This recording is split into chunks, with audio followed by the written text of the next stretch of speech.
Ela achava que estavam zombando dela, até que um velho Apache solitário disse as palavras que mudaram sua vida para sempre. Em um pequeno povoado no norte, onde no inverno o sol mal se ergue acima das colinas, vivia uma jovem chamada Arina Snesnaya, em português, poderíamos chamá-la de Ariana Branca de Neve. Seus olhos tinham a cor do gelo derretendo na primavera, e os cabelos pareciam a primeira neve que cai sobre os galhos de pinheiro, puros, leves e como se brilhassem por dentro. Mas no povoado ninguém a chamava pelo nome. Chamavam-na de Corvo Branco. Ariana nasceu com albinismo. Sua pele era quase transparente, os cílios fios brancos, e os olhos fugiam da luz forte. Desde criança riam dela. As crianças gritavam, lá vem o fantasma, os adultos desviavam o olhar, como se ela trouxesse mau agouro. A mãe morreu cedo, o pai bebia e desapareceu quando ela tinha 12 anos. Ariana ficou sozinha numa velha esbá de madeira na beira da taiga e aprendeu a ficar calada. Usava óculos escuros até em dias nublados e escondia as mãos nas mangas para ninguém ver o quanto eram brancas. Ela tinha 23 anos quando tudo mudou. Naquele ano chegou ao povoado um velho Apache. Chamava-se TKHLI Ventoso. Era alto, seco, parecia esculpido em cedro, o rosto marcado por sulcos profundos, mas os olhos ardiam como brasas na noite. Diziam que ele tinha caminhado a pé do Alasca até Magadã, que falava com o vento e que ninguém nunca o vira sorrir. TKHLI se instalou numa iurte abandonada à beira do rio e quase não falava com ninguém. Só aparecia uma vez por semana na venda para comprar tabaco e chá. E toda vez que Ariana, de cabeça baixa, se aproximava do balcão, ele a olhava longamente, sem desviar os olhos. Ela sentia aquele olhar nas costas e saía correndo. Num março de frio cortante, o rio congelou, a neve rangia como vidro sob os pés. Ariana voltava para casa com uma sacola pesada quando escorregou numa placa de gelo. Caiu, a sacola rasgou, as batatas rolaram pelo chão. Tentou se levantar, mas as mãos tremiam de frio e de vergonha. Já havia gente se aproximando, alguém deu risadinha. Foi quando ouviu passos. TKHLI Ventoso se aproximou devagar, agachou-se ao seu lado e começou a recolher as batatas. Em silêncio, uma a uma, colocava de volta na sacola. Ariana ficou paralisada. Esperava a zombaria. Esperava que ele também virasse as costas. Mas ele ergueu os olhos e disse baixinho, em russo perfeito com um leve sotaque gutural: Você não é corvo branco, menina. Você é a águia lunar branca. Lá na minha terra, a águia lunar é ave sagrada. Ela vê no escuro o que os outros nunca verão. Voa mais alto que todas.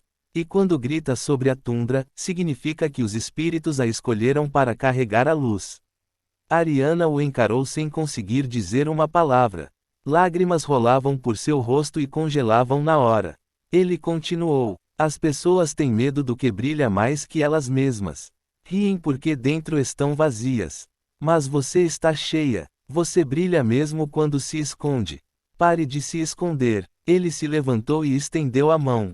A palma era quente, como se ali houvesse uma pequena fogueira. Ariana segurou aquela mão e, pela primeira vez em muitos anos, se ergueu sem medo. A partir daquele dia tudo mudou. TKHLI começou a visitá-la. Primeiro apenas sentava perto do fogão a lenha, calado, tomando chá. Depois começou a ensinar. Ensinou-a a ouvir o vento, a distinguir as vozes das árvores, a ver rastros de animais invisíveis. Ensinou-a a não ter vergonha dos próprios olhos, tirar os óculos quando o sol estava escondido atrás das nuvens. Ensinou-a a olhar as pessoas de frente. Uma vez, na primavera, quando o primeiro riacho cantou sob a neve, ele trouxe um presente, uma tiara de miçangas brancas, prateadas e azul claras. Nela estava bordado o silhueta de uma águia lunar voando. Use, disse ele. Esta é a sua força agora. Ariana colocou a tiara nos cabelos. E pela primeira vez saiu para o povoado sem óculos e sem capuz. As pessoas pararam. Ela caminhava pela rua, e o sol, filtrado pelas nuvens, refletia em seus cabelos como num monte de neve. Caminhava ereta, cabeça erguida. Alguém ficou de boca aberta, alguém virou o rosto, alguém se benzeu baixinho. E ela sorria. No verão, acento agudo TKHL e partiu. Tão silenciosamente quanto chegou. Só deixou um bilhete na mesa. Você já está voando, águia lunar branca. Eu apenas mostrei o céu. Ariana nunca mais se escondeu. Tornou-se professora de jardim de infância. As crianças se aproximavam dela como se aproximam de um conto de fadas. Ela ensinava que ser diferente é um dom. Que a luz dentro da gente não pode ser escondida, mesmo quando a gente quer muito. E quando alguma criança perguntava por que ela tinha aqueles olhos, respondia: porque eu vejo o que vocês só vão ver quando crescerem. E vou esperar até que vocês também subam ao céu. Às vezes, à noite, ela ia até a margem do rio, tirava os sapatos e pisava descalça na água gelada.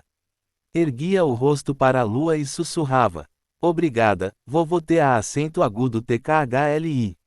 E lá longe, a milhares de quilômetros, o velho Apache sentado junto à fogueira de repente sorria na escuridão.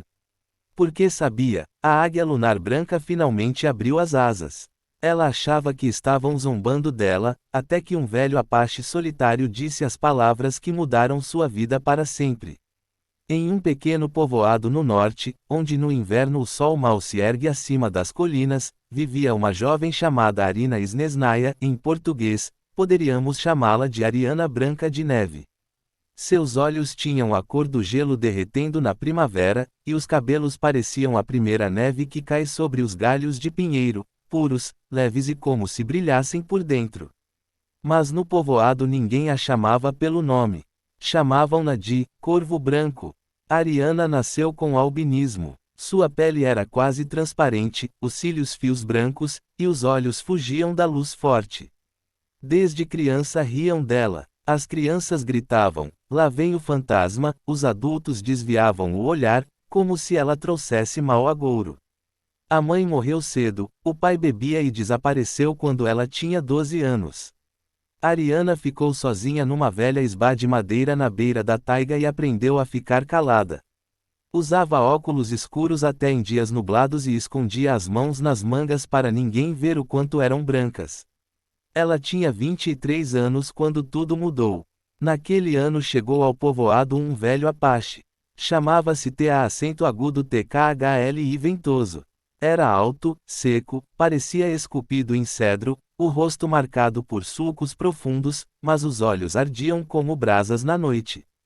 Diziam que ele tinha caminhado a pé do Alasca até Magadã, que falava com o vento e que ninguém nunca o vira sorrir. Acento agudo TKHLI se instalou numa iurte abandonada à beira do rio e quase não falava com ninguém. Só aparecia uma vez por semana na venda para comprar tabaco e chá. E toda vez que Ariana, de cabeça baixa, se aproximava do balcão, ele a olhava longamente, sem desviar os olhos. Ela sentia aquele olhar nas costas e saía correndo. Num março de frio cortante, o rio congelou, a neve rangia como vidro sob os pés. Ariana voltava para casa com uma sacola pesada quando escorregou numa placa de gelo. Caiu, a sacola rasgou, as batatas rolaram pelo chão. Tentou se levantar, mas as mãos tremiam de frio e de vergonha. Já havia gente se aproximando, alguém deu risadinha. Foi quando ouviu passos. Acento agudo TKHLI ventoso se aproximou devagar, agachou-se ao seu lado e começou a recolher as batatas. Em silêncio, uma a uma, colocava de volta na sacola. Ariana ficou paralisada. Esperava a zombaria. Esperava que ele também virasse as costas. Mas ele ergueu os olhos e disse baixinho, em russo perfeito com um leve sotaque gutural: você não é corvo branco, menina. Você é a águia lunar branca. Lá na minha terra, a águia lunar é ave sagrada. Ela vê no escuro o que os outros nunca verão. Voa mais alto que todas. E quando grita sobre a tundra, significa que os espíritos a escolheram para carregar a luz. Ariana o encarou sem conseguir dizer uma palavra. Lágrimas rolavam por seu rosto e congelavam na hora. Ele continuou: as pessoas têm medo do que brilha mais que elas mesmas. Riem porque dentro estão vazias. Mas você está cheia. Você brilha mesmo quando se esconde. Pare de se esconder. Ele se levantou e estendeu a mão. A palma era quente, como se ali houvesse uma pequena fogueira. Ariana segurou aquela mão e, pela primeira vez em muitos anos, se ergueu sem medo. A partir daquele dia tudo mudou. TKHLI começou a visitá-la. Primeiro apenas sentava perto do fogão a lenha, calado, tomando chá. Depois começou a ensinar. Ensinou-a a ouvir o vento, a distinguir as vozes das árvores, a ver rastros de animais invisíveis. Ensinou-a a não ter vergonha dos próprios olhos, tirar os óculos quando o sol estava escondido atrás das nuvens. Ensinou-a a olhar as pessoas de frente. Uma vez, na primavera, quando o primeiro riacho cantou sob a neve, ele trouxe um presente, uma tiara de miçangas brancas, prateadas e azul claras. Nela estava bordado o silhueta de uma águia lunar voando. Use, disse ele. Esta é a sua força agora. Ariana colocou a tiara nos cabelos. E pela primeira vez saiu para o povoado sem óculos e sem capuz. As pessoas pararam. Ela caminhava pela rua, e o sol, filtrado pelas nuvens, refletia em seus cabelos como num monte de neve. Caminhava ereta, cabeça erguida. Alguém ficou de boca aberta, alguém virou o rosto, alguém se benzeu baixinho. E ela sorria. No verão, TKHLI partiu. Tão silenciosamente quanto chegou. Só deixou um bilhete na mesa: você já está voando, águia lunar branca. Eu apenas mostrei o céu. Ariana nunca mais se escondeu. Tornou-se professora de jardim de infância. As crianças se aproximavam dela como se aproximam de um conto de fadas. Ela ensinava que ser diferente é um dom. Que a luz dentro da gente não pode ser escondida, mesmo quando a gente quer muito. E quando alguma criança perguntava por que ela tinha aqueles olhos, respondia: porque eu vejo o que vocês só vão ver quando crescerem. E vou esperar até que vocês também subam ao céu. Às vezes, à noite, ela ia até a margem do rio, tirava os sapatos e pisava descalça na água gelada. Erguia o rosto para a lua e sussurrava: obrigada, vovô TKHLI. E lá longe, a milhares de quilômetros, o velho Apache sentado junto à fogueira de repente sorria na escuridão. Porque sabia, a águia lunar branca finalmente abriu as asas.